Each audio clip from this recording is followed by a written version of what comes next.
ಎಲ್ರಿಗೂ ನಮಸ್ಕಾರ. ನಾನು ನಿಮ್ಮ ಕಾಮಾಕ್ಷಿ ಕುಮಾರ್ ಯೂಟ್ಯೂಬ್ ಚಾನಲ್ಗೆ ಸ್ವಾಗತ. ನಮ್ಮ ಕುಲದೇವತೆಯಾದ ಗಂಗಾ ಪರಮೇಶ್ವರಿ ಅವ್ರದ್ದು ಜಾತ್ರಾ ಮಹೋತ್ಸವ ಇತ್ತು. ಶ್ರೀ ಗಂಗಾ ಪರಮೇಶ್ವರಿ ಅಮ್ಮನವರು, ಹಾಗೆ ವೀರಭದ್ರ ಸ್ವಾಮಿ, ಹಾಗೆ ಶ್ರೀ ದೂತರಾಯ ಸ್ವಾಮಿ, ಹಾಗೆ ಶ್ರೀ ಕೆಂಚರಾಯ ಸ್ವಾಮಿ ಜಾತ್ರಾ ಮಹೋತ್ಸವ ಇತ್ತು. 20ನೇ ತಾರೀಕಿಂದ 26ನೇ ತಾರೀಕುವರೆಗೂ ಈ ಜಾತ್ರೆ ನಡೆಯುತ್ತೆ. ಒಂದು ವಾರ ಜಾತ್ರೆ ನಡೆಯುತ್ತೆ. ರಥೋತ್ಸವ ಮತ್ತು ದಿವ್ಯ ರಥೋತ್ಸವ ಇತ್ತು. ಹಾಗೆ ಸೋಮವಾರದಿಂದ ಭಾನುವಾರದವರೆಗೂ ಜಾತ್ರೆ ಇದೆ. ವೀರಭದ್ರ ಸ್ವಾಮಿ, ಗಂಗಾ ಪರಮೇಶ್ವರಿ ಅಮ್ಮನವರು, ದೂತರಾಯ ಸ್ವಾಮಿ. ಈ ದೇವಸ್ಥಾನ ಇರೋದು ಗಂಗಾ ಪರಮೇಶ್ವರಿ ದೇವಸ್ಥಾನ ವಲ್ಲಭಾಯಿ ರೋಡಲ್ಲಿದೆ. ಗಂಗೆ ಚ ಯಮುನೆ ಚ ಗೋದಾವರಿ ಸರಸ್ವತಿ ನರ್ಮದಾ ಸಿಂಧು ಕಾವೇರಿ ಜಲೇಸ್ಮಿನ್ ಸನ್ನಿಧಿಂ ಕುರುಮ್ ಅಂತ ಗಂಗೆ ಸ್ನಾನ ಮಾಡಿದ್ರೆ ತುಂಬ ಒಳ್ಳೆಯದು ಅಂತಾರೆ. ಶಿವನ ಮೇಲಿರೋದು ಗಂಗೆ. ಇದು ಜಾತ್ರೆ ರಥೋತ್ಸವ ಪ್ರತಿ ವರ್ಷವೂ ಏಪ್ರಿಲ್ ಇಲ್ಲ ಮೇ ತಿಂಗಳಲ್ಲಿ ಬರುತ್ತೆ. ಒಂದು ವಾರ ಮುಂಚೆನೇ ಶುರುವಾಗುತ್ತೆ. 20ನೇ ತಾರೀಕು ಶ್ರೀ ರಾಮೇದರಳ್ಳಕ್ಕೆ ಹೋಗಿ ಅಲ್ಲಿ ಗಂಗೆ ಪುಣ್ಯ ಸ್ನಾನ ಮಾಡ್ಕೊಬರ್ತಾರೆ. ಪೂಜಾ ಕಾರ್ಯಕ್ರಮಗಳು ನಡೆಯುತ್ತೆ ಅಲ್ಲಿ. ನಂತರ 22ನೇ ತಾರೀಕು ಗಂಗಾ ಪರಮೇಶ್ವರಿ ಅಮ್ಮನವ್ರಿಗೆ ಅಭಿಷೇಕ, ಹೋಮ ಎಲ್ಲ ಇಟ್ಕೊಂಡಿರ್ತಾರೆ. ಹಾಗೆ ದಿನಾಂಕ 23ನೇ ತಾರೀಕು ಗಂಗಾ ಪರಮೇಶ್ವರಿ ಅಮ್ಮನವರ ದೇವಸ್ಥಾನದ ಹತ್ತಿರ ಭಕ್ತಾದಿಗಳು ಬೆಳಗ್ಗೆ ಅತಿ ಸಂಖ್ಯೆಯಲ್ಲಿ ಭಾಗವಹಿಸಿ ದೇವಗೆರೆಗೆ ಹೋಗ್ಬಿಟ್ಟು ಅಲ್ಲಿಂದ ಗಂಗಾ ಕಳಸ ತಗೊಬರ್ತಾರೆ. ಗಂಗಾ ಪರಮೇಶ್ವರಿ ಕಳಸ ತರಬೇಕು. ಗಂಗಾ ಕಳಸ ಉತ್ಸವ. ಆ ಉತ್ಸವದೊಂದಿಗೆ ದೇವಸ್ಥಾನಕ್ಕೆ ಎಲ್ಲ ಬರ್ತೀವಿ. ಅಲ್ಲಿ ದೇವಗರಿಗೆ ಹೋಗಿ ತುಂಬ ಜನ ಎಲ್ಲ ಹೋಗಬೇಕು, ಎಲ್ಲ ಮುತ್ತೈದರು ಮಕ್ಕಳು ಎಲ್ಲ ಹೋಗಿ ಅಲ್ಲಿ ಗಂಗೆ ತಗೊಂಬರ್ತೀವಿ. ಕಳಸ ಹೊತ್ಕೊಂಡು ಬರ್ತಾರೆ. ಬಂದು ಮೆರವಣಿಗೆ ಬರ್ತೀವಿ. ಮೆರವಣಿಗೆ ಎಲ್ಲ ಬರಬೇಕಲ್ಲಿ ಗಂಗಾ ಪರಮೇಶ್ವರಿ ದೇವಸ್ಥಾನದ ಹತ್ರ. ಹಾಗೆ ಮಧ್ಯಾಹ್ನ ಊಟ ಇರುತ್ತೆ ಅಲ್ಲೆಲ್ರಿಗೂ. ಹಾಗೆ 24ನೇ ತಾರೀಕು ಶುಕ್ರವಾರ ಸಂಜೆ ಎಲ್ಲ ಪ್ರಮುಖ ಬೀದಿಗಳಲ್ಲಿ ಈ ವಾದ್ಯಗೋಷ್ಠಿ, ಪಲ್ಲಕ್ಕಿ ಮತ್ತು ಒಂದಿಗೆ ರಥೋತ್ಸವ ಸಂಜೆ 8 ಗಂಟೆಗೆ ಶುರುವಾಗುತ್ತೆ. 8 ಗಂಟೆಯಿಂದ ರಾತ್ರಿ 11 ಗಂಟೆವರೆಗೂ ಇರುತ್ತೆ. ಆಮೇಲೆ ತೀರ್ಥ ಪ್ರಸಾದ ಎಲ್ಲ ಕೊಡ್ತಾರೆ. ಹಾಗೆ 25ನೇ ತಾರೀಕು ಗಂಗಾ ಪರಮೇಶ್ವರಿ ಅಮ್ಮನವ್ರಿಗೆ ರಂಗಪೂಜೆ ಇರುತ್ತೆ. ಹಾಗೆ 26ನೇ ತಾರೀಕು ಓಕುಳಿ ಅಂತ ಮಾಡ್ತಾರೆ. ಓಕುಳಿ ಉತ್ಸವ ಅಂತ. ಎಲ್ಲರಿಗೂ ಸರ್ವರಿಗೂ ಆಧಾರದ ಸುಸ್ವಾಗತ ಅಂತ ಎಲ್ಲರೂ ಹೋಗ್ಬೋದು. ಎಲ್ಲರಿಗೂ ಹೋಗಿ ದೇವ್ರಿಗೆ ಹೋಗಿ ದರ್ಶನ ಮಾಡ್ಕೊಬರ್ಬೋದು. ನಾವು ಎಲ್ಲ ಹೋಗಿದ್ವಿ ಅವತ್ತು. ನಾವು ಬುಧವಾರ ಹೋಗಿದ್ವಿ. ಗುರುವಾರ ಹೋಗಿದ್ವಿ. ಗುರುವಾರನೇ ಮೇಲಿತ್ತು ಅವತ್ತು ರಥೋತ್ಸವ ಇತ್ತು. ಅವಾಗೆಲ್ಲ ನಾವು ನಮ್ಮ ಮನೆಗೆಲ್ಲ ನೆಂಟರು ಬಂದಿದ್ದರು. ನಮ್ಮ ಅವ್ರ ಅಕ್ಕಂದಿರೆಲ್ಲ ಅವರೆಲ್ಲ ಹೋಗ್ಬಿಟ್ಟು ನಾವು ಗಂಗಾ ಪರಮೇಶ್ವರಿ ದೇವಸ್ಥಾನಕ್ಕೆ ಹೋಗಿ ಅಲ್ಲಿ ದೇವ್ರಿಗೆಲ್ಲ ಒಂದು ನಮಸ್ಕಾರ ಮಾಡಿ ಮಂಗಳಾರತಿ ಮಾಡಿಸ್ಕೊಂಡು ನಾವೆಲ್ಲ ದೇವಸ್ಥಾನದೆಲ್ಲ ವೀಡಿಯೋ ಎಲ್ಲ ಮಾಡಿಕೊಂಡು ದೇವರೆಲ್ಲ ಒತ್ತಿದ್ರಲ್ವ, ದೂತರಾಯ, ವೀರಭದ್ರ ಸ್ವಾಮಿ ಎಲ್ಲ, ಅವ್ರಿಗೆಲ್ಲ ಆವಾಗಿನ ದೇವ್ರನ್ನ ಇಳಿಸ್ತಾಯಿದ್ರು. ಅಲ್ಲಿ ಇಳಿಸಿ ಅಲ್ಲಿ ಚೇರ್ ಮೇಲೆ ಕೂರಿಸ್ತಾಯಿದ್ರು. ಆ ಟೈಮಿಗೆ ಹೋದ್ವಿ ನಾವು. ಎಲ್ಲ ದೇವ್ರದ್ದು ಒಂದು ವೀಡಿಯೋ ಮಾಡಿಕೊಂಡೆ ನಾನು.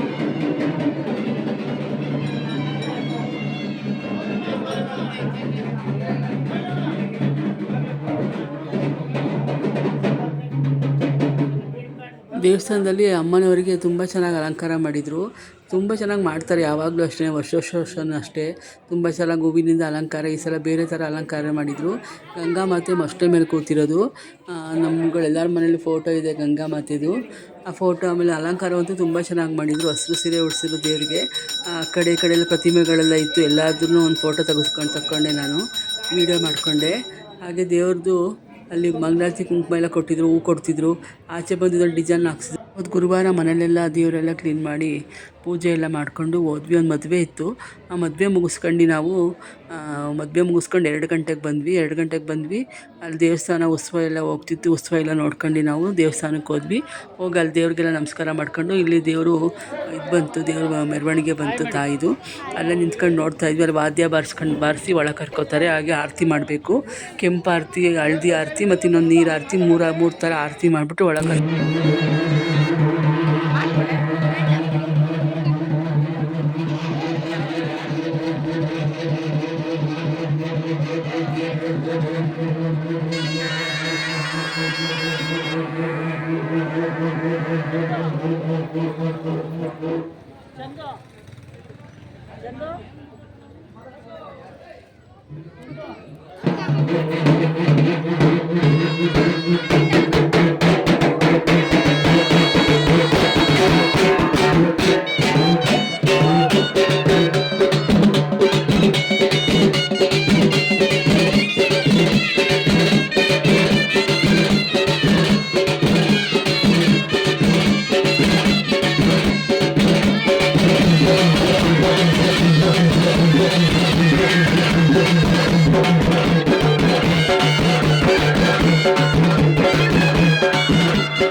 ತಿನ್ಕೊಂಡು ನಾವು ಕೋಸಂಬರಿ ತಿನ್ಕೊಂಡು ಅಲ್ಲಿ ಅರ್ಶಿನ ಕುಂಕುಮ ಎಲ್ಲ ಕೊಡ್ತಾಯಿದ್ರು ಎಲ್ಲರಿಗೂ.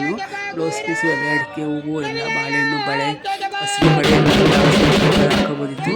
ಎಲ್ಲ ಕೊಡ್ತಾಯಿದ್ರು ಅಲ್ಲಿ. ನಾವೆಲ್ಲ ಇಸ್ಕೊಂಡು ಊಟ ಹೋದ್ವಿ.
ಜಾತ್ರೆಗೆ ಹೋದಾಗ ನಾವು ನಮ್ಮ ದೊಡ್ಡಪ್ಪ ಅವ್ರ ಮನೆಗೆ ಸೇರ್ಕೋತೀವಿ. ಎಲ್ಲರೂ ಸೇರ್ಕೊಂಡು ನಾವು ಎಲ್ಲರೂ ಮಾತಾಡ್ತಿದ್ವಿ. ಅಕ್ಕಂದಿರು, ಅತ್ತಿಗೆರು, ನಾವು ಎಲ್ಲ ಸೇರಿಕೊಂಡು ಹಳೇದನ್ನೆಲ್ಲ ನೆನೆಸ್ಕೊಂಡು ತುಂಬ ಮಾತಾಡ್ತಾ ಇದ್ವಿ ಕಾಮಿಡಿಯಾಗಿ. ಅದನ್ನೆಲ್ಲ ನೆನೆಸ್ಕೊಂಡು ಮನೇಲಿ ಎಷ್ಟೊಂದು ಜನ ಇದ್ದರು. ನಮ್ಮ ಅತ್ತೆ ಮಾವಂಗೆ 13 ಜನ ಮಕ್ಕಳು, ಎಷ್ಟೊಂದು ಜನ ಇದ್ದರು ಅಂತ ನೆನೆಸ್ಕೊತಾ ಇದ್ವಿ.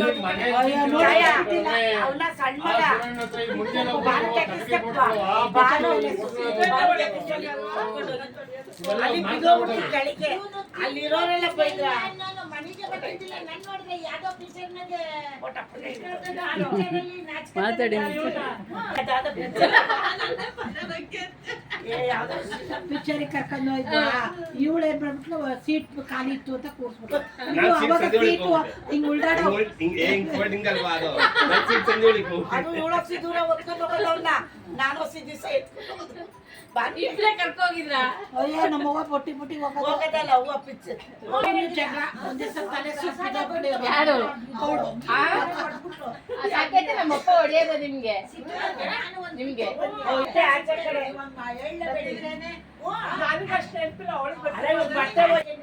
ಯಾರು ಯಾರು ಅಮ್ಮಂಗೆ ನಾವು ಹಿಂದೆನೆ ಹೋಗೋದು. ಒಗಿತಾಳೆ ಅದೇ ಮಾಡ್ತಾಳೆ, ಲೇಟು ಎಷ್ಟೋ ತೊಗಿತಾಳೆ ನೋಡು. ಶುಕ್ರವಾರ ಸಂಜೆ ಎಲ್ಲ ದೇವ್ರುಗಳಿಗೂ ರಥದ ಮೇಲೆ ಕೂಡ್ಸ್ಕೊಂಡು ಕುದುರೆ ರಥ ಮಾಡಿದರು. ಎಲ್ಲರ ಮನೆ ಬೀದಿನ ಮುಂದೆನೂ ಹಾಗೆ ಗೊಂಬೆಗಳೆಲ್ಲ ಬಂದಿದ್ವು. ಹಾಗೆ ಡ್ಯಾನ್ಸರು ಬಂದಿದ್ದರು, ಒಂದು ಹುಡುಗಿರೆಲ್ಲ ಒಂದು 3-4 ಜನ. ಹಾಗೆ ಡಿ ಜೆ ಇತ್ತು. ಡಿ ಜೆ ಮತ್ತು ಗೊಂಬೆಗಳೆಲ್ಲ ನೋಡಿ ಎಷ್ಟು ಚೆನ್ನಾಗಿ ಕಾಣ್ತಾ ಇದೆ. ನಾವು ಶುಕ್ರವಾರ ಸಂಜೆ ಹೋದ್ವಿ. ಹೋಗಲ್ಲಿ ಉತ್ಸವ ಎಲ್ಲ ನೋಡಿದ್ವಿ. ಉತ್ಸವ ಎಲ್ಲ ನೋಡ್ಕೊಂಡು ಅದ್ರ ಜೊತೆನೇ ನಾವು ಹೋಗಬೇಕು. ತುಂಬ ಜನ ಇರ್ತಾರೆ. ಎಲ್ಲ ಉತ್ಸವದಿಂದ ಹೋಗ್ಬೇಕು, ಸ್ವಲ್ಪ ದೂರ ಹೋಗಿ ನಡ್ಕೊಂಡು ಹೋದ್ವಿ. ನಮ್ಗೆ ಎಷ್ಟಾಗುತ್ತೋ ಅಷ್ಟು ಫುಲ್ ಹೋಗಿ ಬರ್ಬೋದು. ನಾವು ಯಾವಾಗಲೂ ವರ್ಷನೂ ತುಂಬ ಉದ್ದಕ್ಕೆ ಹೋಗಲ್ಲ. ಹಾಗೆ ಹೋಗ್ತಾ ಇದ್ವಿ ಸ್ವಲ್ಪ ದೂರ. ಅಷ್ಟೊತ್ತಿಗೆ ಮಳೆ ಬಂದ್ಬಿಡ್ತು, ಸಖತ್ ಜೋರಾಗಿ ಮಳೆ ಬಂದ್ಬಿಡ್ತು. ತುಂಬ ಜೋರಾಗಿ ಮಳೆ ಬಂತು. ಅಲ್ಲಿ ಒಂದು ಕಡೆ ನಿಂತ್ಕೊಂಡ್ವಿ. ನಿಂತ್ಕೊಂಡ್ಬಿಟ್ಟು ನಾವು ಅಲ್ಲಿ ಸುಮಾರು ಹೊತ್ತು ನಿಂತಿದ್ವಿ. ಮಳೆ ನಿಲ್ಲೇ ಇಲ್ಲ, ಒಂದು 1/4 ಗಂಟೆ 20 ನಿಮಿಷ ನಿಲ್ಲೇ ಇಲ್ಲ. ಹಾಗೆ ಸ್ವಲ್ಪ ಉತ್ಸವನ ಹಂಗೆ ನಿಂತಿತ್ತು. ಜನಗಳೆಲ್ಲ ಅಲ್ಲಿ ನಿಂತಿದ್ರು, ಇದರಲ್ಲಿ ಮಳೆ ಬರ್ದಂಗೆ ಜಾಗದಲ್ಲಿ. ಹಾಗೆ ಮಳೆ ನಿಂತೋಯ್ತು. ಮತ್ತೆ ನಮ್ಮ ಬಾವನ ಮೊಮ್ಮಕ್ಕಳೆಲ್ಲ ಬಂದರು. ಎಲ್ಲರೂ ನಾವು ಒಟ್ಟಿಗೆ ನಾವು ಹೋದ್ವಿ. ಅದ್ರ ಉತ್ಸವದ ಹಿಂದ್ಗಡೆನೇ ಹೋದ್ವಿ ನೋಡ್ಕೊಂಡು. ಡಿ ಜೆ ಎಲ್ಲ ಮ್ಯೂಸಿಕ್ ಎಲ್ಲ ನೋಡ್ಕೊಂಡು, ಹಾಗೆ ತಮಟೆದು ಇತ್ತು, ವಾದ್ಯಗೋಷ್ಠಿನೂ ಇತ್ತು, ಎಲ್ಲ ನೋಡ್ಕೊಂಡು ಹೋದ್ವಿ. ಆಮೇಲೆ ನಾವು ತುಂಬ ಮುಂದೆ ಹೋಗ್ಬಿಡ್ತು. ನಾವು ಇಲ್ಲೇ ಹಿಂದೆ ಇದ್ವಲ್ವ, ಹಂಗಾಗಿ ನಾವು ಹಾಸನಾಂಬ ಸರ್ಕಲ್ಗೆ ಹೋಗೋಣ, ಅಲ್ಲಿ ಒಂದು ಸ್ವಲ್ಪ ಹೊತ್ತಿರುತ್ತೆ, ಅಲ್ಲಿ ನೋಡ್ಬೋದು ಅಂತ ಆಗ ಹೋದ್ವಿ. ಎಲ್ಲರೂ ಹಾಸನಾಂಬ ಸರ್ಕಲ್ಗೆ 1-2 ಸಲ ಗಾಡೀಲಿ ಬಿಟ್ಕೊಟ್ಲು ಮಗಳು. ಹೋಗಲ್ಲೆಲ್ಲ ನಿಂತ್ಕೊಂಡ್ವಿ. ನೋಡಿ, ಇದು ಹಾಸನಾಂಬ ದೇವಸ್ಥಾನ ಸರ್ಕಲ್ಲು. ಅಲ್ಲಿ ದೊಡ್ಡ ಸರ್ಕಲ್ ಇದೆಯಲ್ವ, ಅಲ್ಲೆಲ್ಲ ಚೆನ್ನಾಗಿ ಡ್ಯಾನ್ಸ್ ಎಲ್ಲ ಮಾಡ್ತಾರೆ ಸುಮಾರು ಹೊತ್ತು ನಿಲ್ಲಿಸ್ಕೊಂಡು ಡಿ ಜೆ ಎಲ್ಲ. ಈ ಮಕ್ಳಿಗೂ ಕುಣಿಯೋ ಆಸೆ, ಅಲ್ಲಲ್ಲೇ ನಿಂತ್ಕೊಂಡು ಕುಣಿತಾ ಇದ್ವಿ. ಹಾಗೆ ದೇವ್ರುಗಳೆಲ್ಲ ಮೆರವಣಿಗೆ ಬಂತು. ಅಲ್ಲ ಸ್ವಲ್ಪ ಹೊತ್ತು ಡ್ಯಾನ್ಸು ಡಿ ಜೆ ಎಲ್ಲ ಮಾಡಿ ಮುಂದಕ್ಕೆ ಸಾಗ್ತಾ ಇತ್ತು ಉತ್ಸವ. ಈ ಡಿ ಜೆ ಡ್ಯಾನ್ಸ್ ಎಲ್ಲ ಇದ್ದಾಗ ನಾವು ಕುಣಿಬೇಕು ಅಂತ ಮನಸ್ಸಲ್ಲಿ ಖುಷಿ ಆಗ್ತಾ ಇರ್ತದೆ. ಆದರೆ ಎಲ್ಲರ ಮುಂದೆ ಡ್ಯಾನ್ಸ್ ಮಾಡೋಕ್ಕಾಗಲ್ಲ. ಈಗಂತೂ ಯಾರೂ ನಾಚ್ಕೊಳ್ಳೋದಿಲ್ಲ, ಏನಿಲ್ಲ, ಎಲ್ಲ ಡ್ಯಾನ್ಸ್ ಮಾಡ್ತಾರೆ. ನಾವು ಸ್ವಲ್ಪ ಹೊತ್ತಿದ್ದು ಅಲ್ಲೇ ನೋಡ್ಕೊಂಡು ಬಂದ್ಬಿಟ್ವಿ. ಮುಂಚೆ ಎಲ್ಲ ಫುಲ್ ಹೋಗ್ತಿದ್ವಿ, ಹೋಗಿ ಲಾಸ್ಟಿಗೆ ಬಂದ್ಬಿಡ್ತಿದ್ವಿ. ಈಗ ಒಂದು ಸ್ವಲ್ಪ ಹೊತ್ತು ನೋಡ್ಕೊಂಡು ಬಂದ್ಬಿಡ್ತೀವಿ. ಒಂದು ಅರ್ಧ 1 ಅವರ್ ನೋಡ್ಕೊಳ್ತೀವಿ ದೇವ್ರನ್ನ ನೋಡ್ಕೊಂಡು ನಮಸ್ಕಾರ ಹಾಕ್ಕೊಂಡು ಸ್ವಲ್ಪ ಹೊತ್ತು ಖುಷಿ ಪಡ್ಕೊಂಡು ಎಂಜಾಯ್ ಮಾಡ್ಕೊಂಡು ನಾವು ಬರ್ತೀವಿ. ಹಾಗೆ ಅಲ್ಲಿ ಮತ್ತೆ ಎಲ್ಲರೂ ಮಕ್ಕಳೆಲ್ಲ ನೋಡಿ ನಡೆಯೋಕ್ಕಾಗ್ದಲೆ ಇಲ್ಲಿ ಟ್ಯಾಕ್ಟ್ರಿ ಮೇಲೆ ದೇವ್ರ ಜೊತೆನೇ ಕೂತಿದ್ರು ಸಣ್ಣ ಸಣ್ಣ ಮಕ್ಕಳುಗಳು. ತುಂಬ ದೂರ ನಡಿಬೇಕಲ್ವ, ಅವ್ರ ತಾಯಿರೆಲ್ಲ ಡ್ಯಾನ್ಸ್ ಮಾಡ್ತಾಯಿದ್ರು ಮತ್ತು ಹೆಣ್ಮಕ್ಳೆಲ್ಲ ಡ್ಯಾನ್ಸ್ ಮಾಡ್ತಾಯಿದ್ರು. ಹುಡುಗರು ಅಷ್ಟೇ. ಎಲ್ಲ ಪೊಲೀಸ್ ವ್ಯವಸ್ಥೆ ಎಲ್ಲ ಇರುತ್ತೆ. ನೀಟಾಗಿ ಏನೂ ಇದಾಗಲಿಲ್ಲ, ತೊಂದರೆ ಆಗಲಿಲ್ಲ. ನೀಟಾಗೆಲ್ಲ ಉತ್ಸವ ಹೋಗ್ತಾಯಿತ್ತು. ಪ್ರಮುಖ ಬೀದಿಗಳಲ್ಲೆಲ್ಲ ಹಾಸನಾಂಬ ಸರ್ಕಲಿಂದ ಹಿಡಿದು ಈಗ NR ಸರ್ಕಲ್ಗೆ ಹೋಗಿ ಅಲ್ಲಿಂದ ಮತ್ತೆ ವಾಪಸ್ಸು ಗಂಗಮ್ಮ ದೇವಸ್ಥಾನಕ್ಕೆ ಹೋಗ್ತಾರೆ ಮೆರವಣಿಗೆ. ಮೆರವಣಿಗೆಲ್ಲ ಹೋಗಿ ಕುಣಿದು ಸುಸ್ತಾಗಿರ್ತಾರಲ್ವ, ಅಲ್ಲಿ ಪ್ರಸಾದ ರೆಡಿ ಮಾಡಿರ್ತಾರೆ. ಪ್ರಸಾದ ಪಲಾವು, ಅನ್ನ ಸಾರೆಲ್ಲ ಮಾಡಿರ್ತಾರೆ. ಮತ್ತು ಗುರುವಾರನೂ ತುಂಬ ಚೆನ್ನಾಗಿತ್ತು ಊಟ. ಚೆನ್ನ ಪತೂರ, ಹಾಗೆ ಕಡಲೆಕಾಳು ಗೊಜ್ಜು, ಅನ್ನ ಸಾರು, ಕೋಸುಂಬರಿ, ಪಾಯಸ ಎಲ್ಲ ತುಂಬ ಚೆನ್ನಾಗಿತ್ತು. ನಾವು ಎಲ್ಲರೂ ಕೂತ್ಕೊಂಡು ಊಟ ಮಾಡಿದ್ವಿ. ಎಲ್ಲ ತುಂಬ ಚೆನ್ನಾಗಿತ್ತು ಊಟ. ವರ್ಷನೂ ಊಟ ತುಂಬ ಚೆನ್ನಾಗಿರುತ್ತೆ. ಈ ವಿಡಿಯೋ ನಿಮ್ಗೆ ಸ್ವಲ್ಪನಾದ್ರು ಇಷ್ಟ ಆಗಿದರೆ ಒಂದೇ ಒಂದು ಲೈಕ್ ಕೊಡಿ, ಶೇರ್ ಮಾಡಿ, ಕಮೆಂಟ್ ಮಾಡಿ. ಇನ್ನೂ ಯಾರ್ಯಾರು ನನ್ನ ಚಾನಲ್ ಸಬ್ಸ್ಕ್ರೈಬ್ ಆಗಿಲ್ಲ ಸಬ್ಸ್ಕ್ರೈಬ್ ಆಗಿ. ಹೀಗೆ ವರ್ಷಕ್ಕೆ 2 ಸಲ ಜಾತ್ರೆ ಆಗುತ್ತೆ. ಹಾಗೆ ಸಂಕ್ರಾಂತಿ ಜಾತ್ರೆ, ಹಾಗೆ ಮೇ ತಿಂಗಳಲ್ಲಿ ಗಂಗಾ ಜಯಂತಿ ಅಂತ 2 ಸಲ ಜಾತ್ರೆ ಆಗುತ್ತೆ. ನಾವು 2 ಸಲವೂ ತುಂಬ ಖುಷಿಯಿಂದ ಇರ್ತೀವಿ. ನಮ್ಮ ದೇವಸ್ಥಾನ, ನಮ್ಮ ದೇವರು ಅಂದರೆ ತುಂಬ ಖುಷಿ ಅಲ್ವ ಎಲ್ರಿಗೂ. ಹಾಗೆ ಗಂಗಮ್ಮನ ದೇವರು ಅಂದರೆ ನಮ್ಗೆ ತುಂಬ ಖುಷಿ. ಗಂಗಾ ಮಾತೆಗೆ ಜೈ. ರಥಗಳಿಗಂತೂ ತುಂಬ ಚೆನ್ನಾಗಿ ಲೈಟಿಂಗ್ಸ್ ಬಿಟ್ಟು ಹೂವಿನ ಅಲಂಕಾರ ಮತ್ತು ಡೆಕೋರೇಷನ್ ಎಲ್ಲ ತುಂಬ ಚೆನ್ನಾಗಿ ಮಾಡಿದರು. ಎಷ್ಟು ಚೆನ್ನಾಗಿ ಕಾಣ್ತಿತ್ತು ಅಂತ ಬೆಳಕಿಗೆ. ಈ ವಿಡಿಯೋ ನೋಡಿದ್ದಕ್ಕೆ ತುಂಬ ಹೃದಯದ ಧನ್ಯವಾದಗಳು.